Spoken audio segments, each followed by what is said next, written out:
Welcome back to Pastor Emilie's Story Hour. We're reading The Woman in White by Wilkie Collins.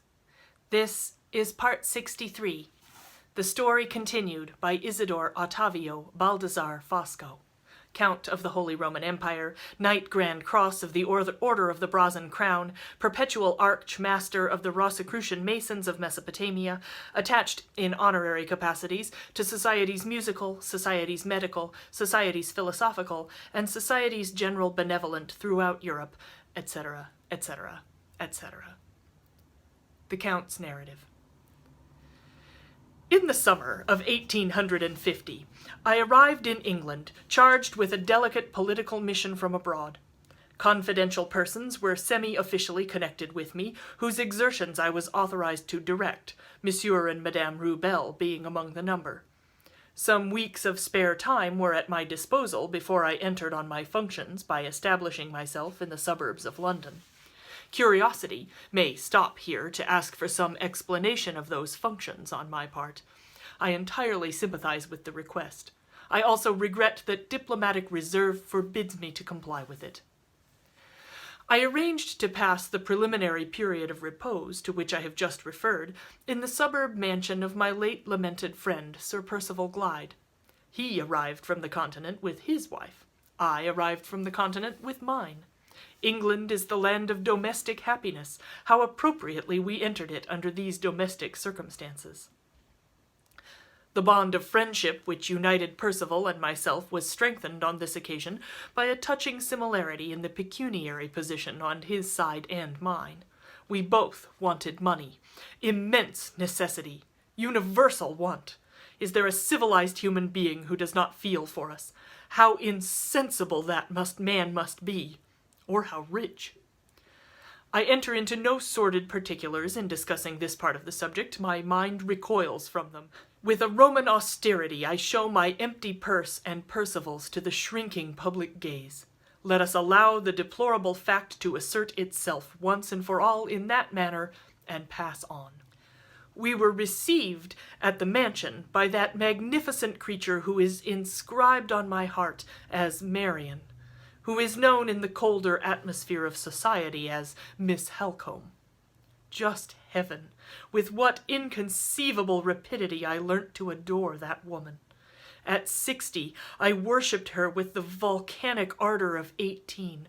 All the gold of my rich nature was poured hopelessly at her feet. My wife, poor angel, my wife who adores me, got nothing but the shillings and the pennies. Such is the world, such man, such love. What are we, I ask, but puppets in a show-box? O omnipotent destiny, pull our strings gently, dance us mercifully off our miserable little stage. The preceding lines, rightly understood, express an entire system of philosophy. It is mine. I resume. The domestic position at the commencement of our residence at Blackwater Park has been drawn with amazing accuracy and with profound mental insight by the hand of Marian herself. Pass me the intoxicating familiarity of mentioning this sublime creature by her Christian name. Accurate knowledge of the contents of her journal, to which I obtained access by clandestine means, unspeakably precious to me in the remembrance, warns my eager pen from topics which this essentially exhaustive woman has already made her own. The interests breathless and immense, with which I am here concerned, begin with the deplorable calamity of Marian's illness. The situation at this period was emphatically a serious one. Large sums of money due at a certain time were wanted by Percival, I say nothing of the modicum equally necessary to myself, and the one source to look to for supplying them was the fortune of his wife, of which not one farthing was at his disposal until her death. Bad so far, and worse further on. My lamented friend had private troubles of his own, into which the delicacy of my disinterested attachment to him forbade me from inquiring too curiously. I knew nothing but that a woman, named Anne Catherick, was hidden in the neighbourhood, that she was in communication with Lady Glyde, and that the disclosure of a secret, which would be the certain ruin of Percival, might be the result. He had told me himself that he was a lost man unless his wife was silenced, and unless Anne Catherick was found. If he was a lost man, what would become of our pecuniary interests? Courageous as I am by nature, I absolutely trembled at the idea. The whole force of my intelligence was now directed to the finding of Anne Catherick. Our money affairs, important as they were, admitted of delay, but the necessity of discovering the woman admitted of none. I only knew her by description as presenting an extraordinary personal resemblance to Lady Glyde. The statement of this curious fact, intended merely to assist me in identifying the person of whom we were in search, when coupled with the additional information that Anne Catherick had escaped from a madhouse, started the first immense conception in my mind, which subsequently led to such amazing results. That conception involved nothing less than the complete transformation of two separate identities. Lady Glyde and Anne Catherick were to change names, places, and destinies, the one with the other, the prodigious consequences contemplated by the change being the gain of 30,000 pounds and the eternal preservation of Sir Percival's secret. My instincts, which seldom err, suggested to me on reviewing the circumstances that our invisible Anne would sooner or later return to the boat-house at Blackwater Lake. There I posted myself, previously mentioning to Mrs. Michelson, the housekeeper, that I might be found, when wanted, immersed in study in that solitary place. It is my rule never to make unnecessary mysteries, and never to set people suspecting me for want of a little seasonable candor on my part. Mrs. Michelson believed in me from first to last. This ladylike person, widow of a Protestant priest, overflowed with faith. Touched by such superfluity of simple confidence in a woman of her mature years, I opened the ample reservoirs of my nature and absorbed it all.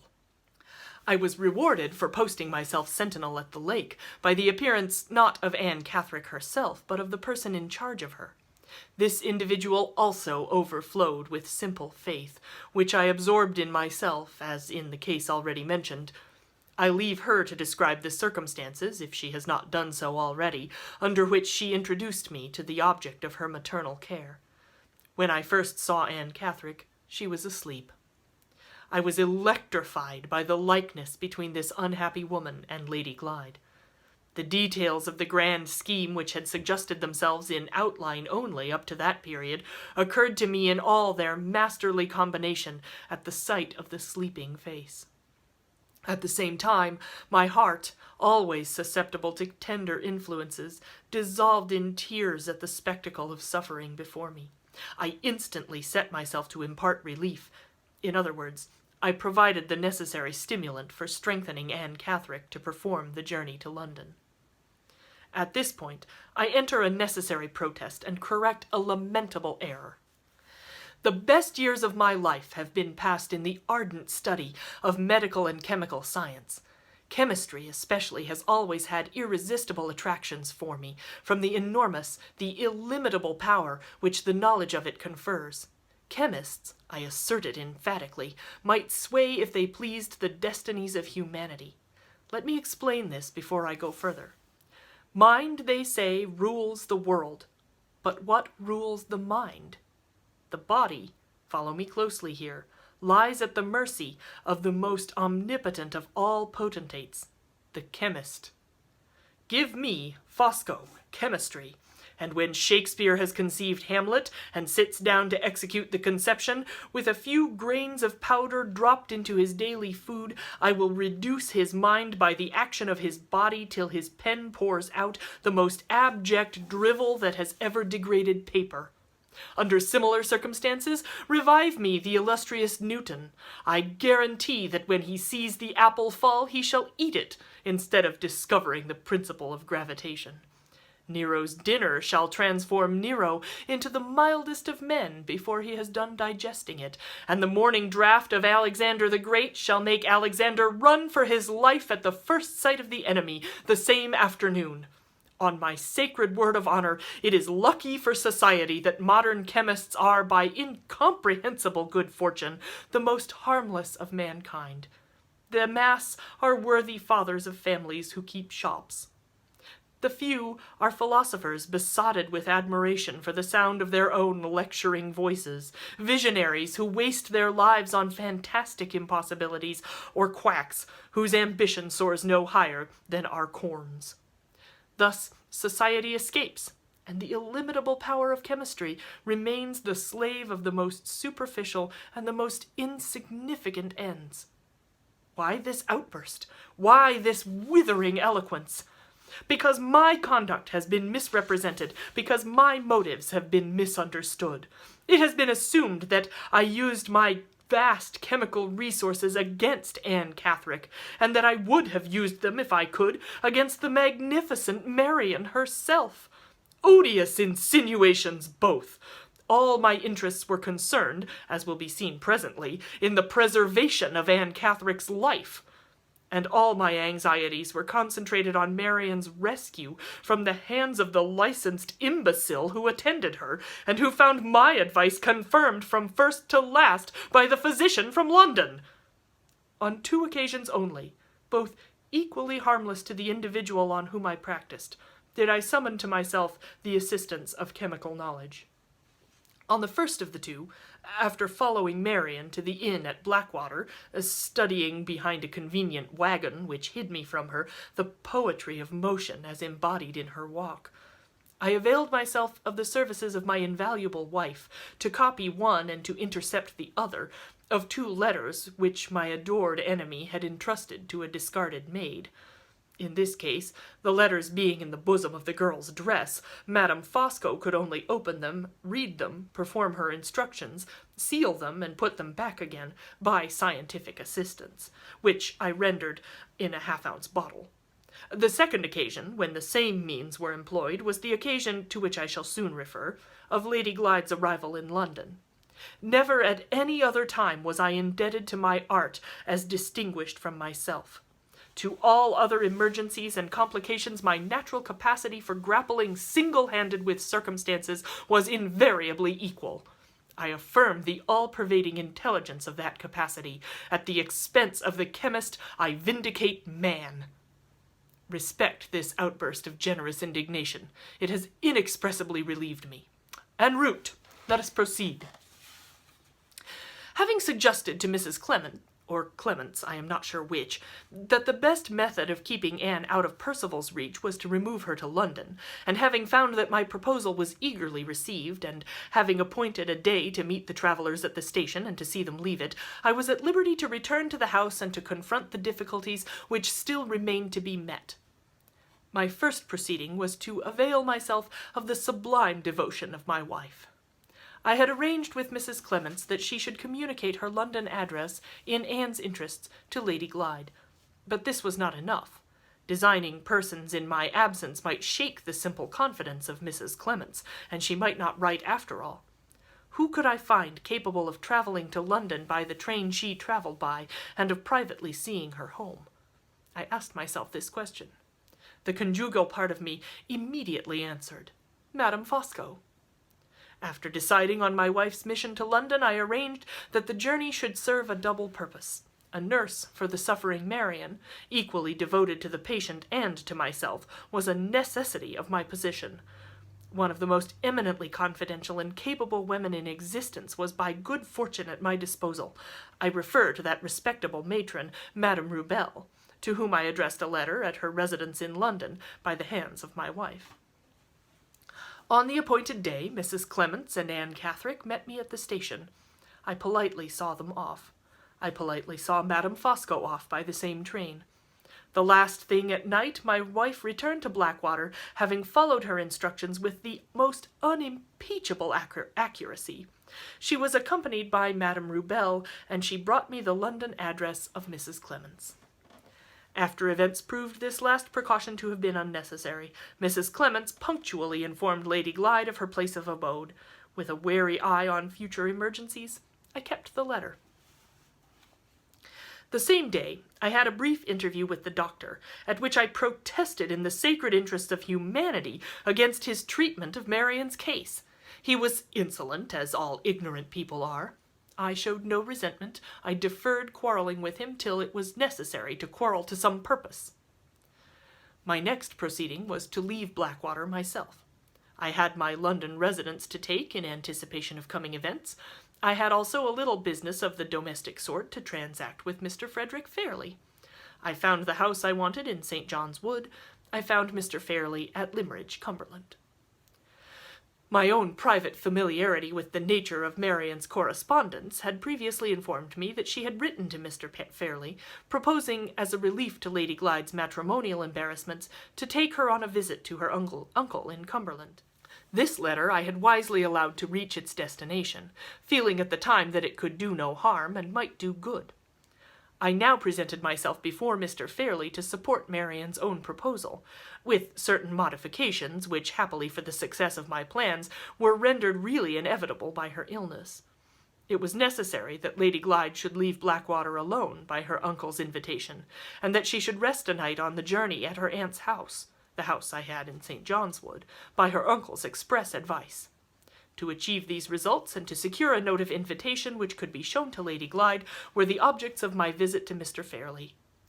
When I have mentioned that this gentleman was equally feeble in mind and body, and that I let loose the whole force of my character on him, I have said enough. I came, saw, and conquered Fairley.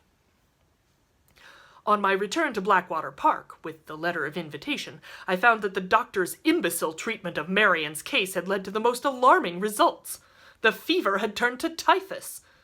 Lady Glyde, on the day of my return, tried to force herself into the room to nurse her sister. She and I had no affinities of sympathy. She had committed the unpardonable outrage on my sensibilities of calling me a spy. She was a stumbling block in my way and in Percival's, but for all that, my magnanimity forbade me to put her in danger of infection with my own hand. At the same time, I offered no hindrance to her putting herself in danger.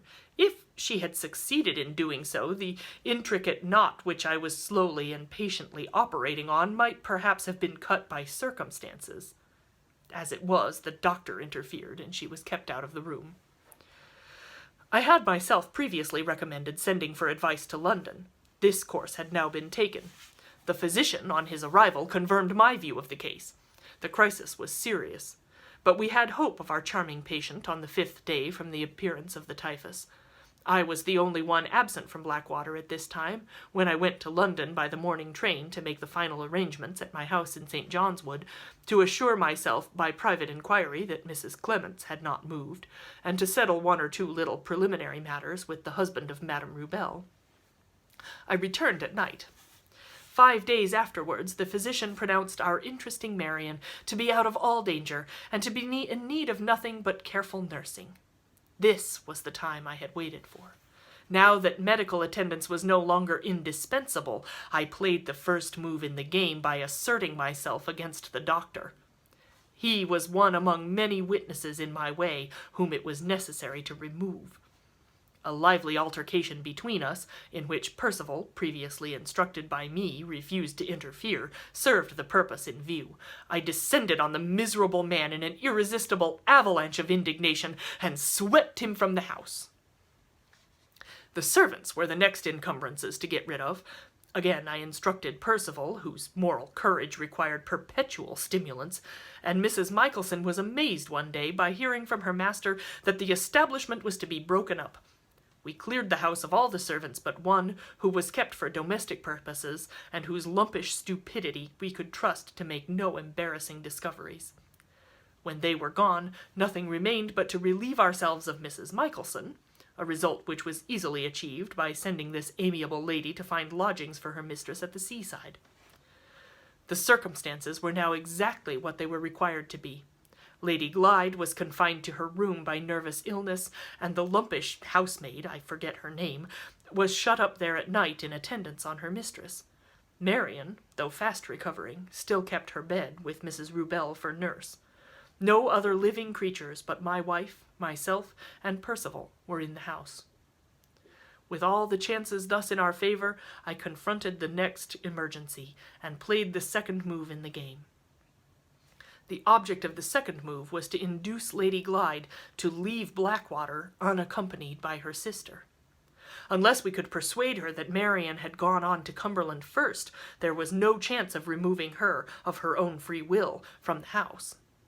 To produce this necessary operation in her mind, we concealed our interesting invalid in one of the uninhabited bedrooms at Blackwater. At the dead of night, Madame Fosco, Madame Rubel, and myself, Percival not being cool enough to be trusted, accomplished the concealment. The scene was picturesque, mysterious, dramatic in the highest degree. By my directions, the bed had been made in the morning on a strong, movable framework of wood. We had only to lift the framework gently at the head and foot, and to transport our patient where we pleased, without disturbing herself or her bed. No chemical assistance was needed or used in this case. Our interesting Marian lay in the deep repose of convalescence. We placed the candles and opened the doors beforehand. I, in right of my great personal strength, took the head of the framework. My wife and Madame Rubel took the foot. I bore my share of that inestimably precious burden with a manly tenderness, with a fatherly care. Where is the modern Rembrandt who could depict our midnight procession? Alas for the arts! Alas for this most pictorial of subjects! The modern Rembrandt is nowhere to be found. The next morning, my wife and I started for London, leaving Marian secluded in the uninhabited middle of the house under the care of Madame Rubel, who kindly consented to imprison herself with her patient for 2 or 3 days. Before taking our departure, I gave Percival Mr. Fairley's letter of invitation to his niece, instructing her to sleep on the journey to Cumberland at her aunt's house, with directions to show it to Lady Glyde on hearing from me. I also obtained from him the address of the asylum in which Anne Catherick had been confined, and a letter to the proprietor announcing to that gentleman the return of his runaway patient to medical care.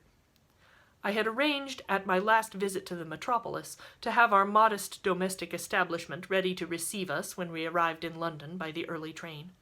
In consequence of this wise precaution, we were enabled that same day to play the third move in the game, the getting possession of Anne Catherick. Dates are of importance here. I combine in myself the opposite characteristics of a man of sentiment and a man of business. I have all the dates at my fingers' ends. On Wednesday, the 24th of July, 1850, I sent my wife in a cab to clear Mrs. Clements out of the way in the first place. A supposed message from Lady Glyde in London was sufficient to obtain this result. Mrs. Clements was taken away in the cab and was left in the cab, while my wife, on pretense of purchasing something at a shop, gave her the slip and returned to receive her expected visitor at our house in St. John's Wood. It is hardly necessary to add that the visitor had been described to the servants as Lady Glyde. In the meanwhile, I had followed in another cab with a note for Anne Catherick, merely mentioning that Lady Glyde intended to keep Mrs. Clements to spend the day with her, and that she was to join them under care of the good gentleman waiting outside, who had already saved her from discovery in Hampshire by Sir Percival. The good gentleman sent in this note by a street boy, and paused for results a door or two further on. At the moment when Anne appeared at the house door and closed it, this excellent man had the cab door open and ready for her, absorbed her into the vehicle, and drove off. Pass me here one exclamation in parentheses. How interesting this is! On the way to Forest Road, my companion showed no fear. I can be paternal, no man more so, when I please, and I was intensely paternal on this occasion. What titles I had to her confidence! I had compounded the medicine which had done her good. I had warned her of the danger from Sir Percival. Perhaps I trusted too implicitly to these titles. Perhaps I underrated the keenness of the lower instincts in persons of weak intellect. It is certain that I neglected to prepare her sufficiently for a disappointment on entering my house. When I took her into the drawing-room, and when she saw no one present but Madame Fosco, who was a stranger to her, she exhibited the most violent agitation. If she had scented danger in the air as a dog scents the presence of some creature unseen, her alarm could not have displayed itself more suddenly and more causelessly. I interposed in vain. The fear from which she was suffering I might have soothed, but the serious heart disease under which she labored was beyond the reach of all mortal palliatives. To my unspeakable horror, she was seized with convulsions, a shock to the system in her condition which might have laid her dead at any moment at our feet. The nearest doctor was sent for, and was told that Lady Glyde required his immediate services. To my infinite relief, he was a capable man. I represented my visitor to him as a person of weak intellect and subject to delusions, and I arranged that no nurse but my wife should watch in the sick room. The unhappy woman was too ill, however, to cause any anxiety about what she might say. The one dread which now oppressed me was the dread that the false Lady Glyde might die before the true Lady Glyde arrived in London. I had written a note in the morning to Madame Rubel, telling her to join me at her husband's house on the evening of Friday the 26th, with another note to Percival warning him to show his wife her uncle's letter of invitation, to assert that Marian had gone on before her, and to dispatch her to town by the midday train on the 26th also. On reflection, I had felt the necessity, in Anne Catherick's state of health, of precipitating events and of having Lady Glyde at my disposal earlier than I had originally contemplated. What fresh directions in the terrible uncertainty of my position could I now issue? I could do nothing but trust to chance and the doctor. My emotions expressed themselves in pathetic apostrophes, which I was just self-possessed enough to couple, in the hearing of other people, with the name of Lady Glyde. In all other respects, Fosco, on that memorable day, was Fosco shrouded in total eclipse. She passed a bad night. She awoke worn out, but later in the day she revived amazingly. My elastic spirits revived with her. I could receive no answers from Percival and Madame Rubel until the morning of the next day, the 26th. In anticipation of their following my directions, which, accident apart, I knew they would do, I went to secure a fly to fetch Lady Glyde from the railway, directing it to be at my house on the 26th at 2 o'clock. After seeing the order entered in the book, I went on to arrange matters with Monsieur Rubel. I also procured the services of 2 gentlemen who could furnish me with the necessary certificates of lunacy. One of them I knew personally, the other was known to Monsieur Rubel. Both were men whose vigorous minds soared superior to narrow scruples. Both were laboring under temporary embarrassments, and both believed in me. It was past 5 o'clock in the afternoon before I returned from the performance of these duties, and when I got back, Anne Catherick was dead. Dead on the 25th, and Lady Glyde was not to arrive in London until the 26th. I was stunned. Meditate on that. Fosco, stunned. It was too late to retrace our steps. Before my return, the doctor had officiously undertaken to save me all the trouble by registering the death, on the date when it happened, with his own hand. My grand scheme, unassailable hitherto, had its weak place now. No efforts on my part could alter the fatal event of the 25th. I turned manfully to the future. Percival's interests and mine still being at stake, nothing was left but to play the game through to the end. I recalled my impenetrable calm and played it. On the morning of the 26th, Percival's letter reached me announcing his wife's arrival by the midday train. Madame Rubel also wrote to say she would follow in the evening.